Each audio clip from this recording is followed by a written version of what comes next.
Hello lovely people, ఎలా ఉన్నారు అందరూ? నేను మీ విజ్జి. ఇవాళ నేను మీకు తమిళనాడు స్టైల్ సొరకాయ కూట్ అండి. అంటే వీళ్ళు ఇక్కడ తమిళనాడులో మనం పప్పు చేసుకుంటాం కదా, అలాగా కూట్ రెగ్యులర్గా చేసుకుంటారనమాట. ఈ కూట్ అయితే అన్నంలో, వేడి వేడి అన్నంలో నెయ్యి వేసుకొని తింటే అద్భుతంగా ఉంటుంది. అలాగే మనం దీన్ని చపాతీల్లో కూడా నంచుకొని తినడానికి చాలా చాలా టేస్టీగా ఉంటుంది. ఇది చేయడం అయితే చాలా చాలా ఈజీ. అదేవిధంగా చాలా టేస్టీగా ఉంటుంది, కమ్మగా ఉంటుందన్నమాట. ఇది మనం మామూలుగా సొరకాయతో ఆంధ్రాలో తెలంగాణలో చేసే స్టైల్ కాదు. ఇది కొంచెం డిఫరెంట్గా ఉంటుంది. మనం గబగబా వీడియోలోకి అయితే వెళ్ళిపోదాం పదండి. ముందుగా ఒక కుక్కర్ తీసుకుని దీంట్లో 1 కప్పు దాకా పెసరపప్పు తీసుకున్నాను. అంటే కూటు పెసరపప్పుతోనే చేస్తారు, చాలా టేస్టీగా ఉంటుంది. ఇప్పుడు మనం పెసరపప్పుని బాగా కడిగేసి 1 కప్పుకి 2 కప్పుల దాకా నీళ్లు పోసుకుని దీన్ని మనం కుక్కర్లో పెట్టుకుందాము. తర్వాత దీంట్లో మనం 1 టమోటా బాగా చిన్న చిన్న ముక్కలుగా కట్ చేసుకుని వేసుకోవాలి. చిటికెడు పసుపు వేసుకోండి.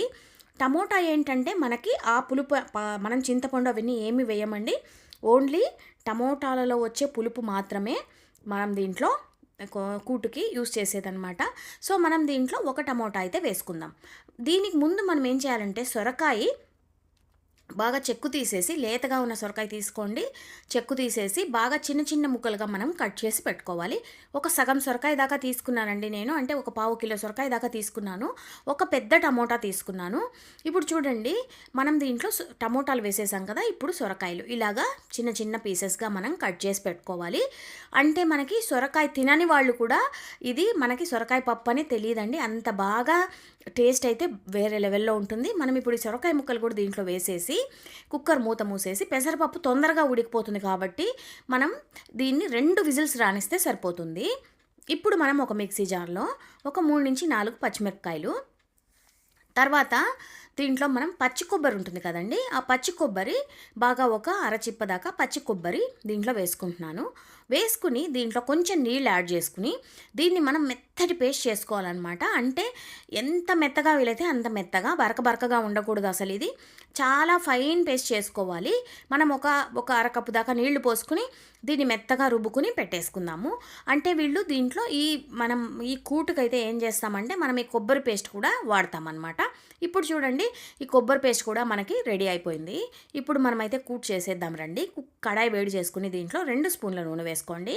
దీంట్లో ఆవాలు, జీలకర్ర వేసుకోండి. ఆవాలు బాగా చిటపట్లాడాక దీంట్లో ఎండుమిరపకాయలు ఒక 2 తుంచుకుని వేసుకోండి. తర్వాత కరివేపాకు, ఇంగువ వేసుకుని పోపు పెట్టేసుకోండి. దీంట్లో అయితే వెల్లుల్లి రెబ్బలు మనం వేయము, ఎందుకంటే కూట్లో ఇంగువ వాసన మాత్రమే వస్తుందన్నమాట. ఇంగువతోటి మాత్రమే పోపు వేస్తాము, కమ్మగా ఉంటుంది. ఇప్పుడు మనకి సొరకాయ ముక్కలు, పప్పు, టమోటాలు అన్నీ చక్కగా ఉడికిపోయాయి. మనకి చూడండి, సొరకాయ ముక్కలు సపరేట్గా తెలుస్తున్నాయి, మెత్తగా అయిపోలేదు. ఇది జనరల్గా సొరకాయలు అయితే సపరేట్గా ఉడికించరండి, దీంతోనే వేసి ఉడికించేసేయాలి, అప్పుడే మనకి టేస్ట్ బాగుంటుంది. ఇప్పుడు మనం దీన్ని బాగా చక్కగా కలిపేసుకున్న తర్వాత దీంట్లో మనం ముందుగా చేసి పెట్టుకున్నాం కదా కొబ్బరి పేస్ట్, ఆ కొబ్బరి పేస్ట్ దీంట్లో వేసేద్దాము. కొబ్బరి పేస్ట్ వేసేసిన తర్వాత దీంట్లో రుచికి సరిపడా ఉప్పు వేసుకుందాము. అంటే మనం ఇంకా నీళ్ళు ఏమి యాడ్ చేయకూడదండి.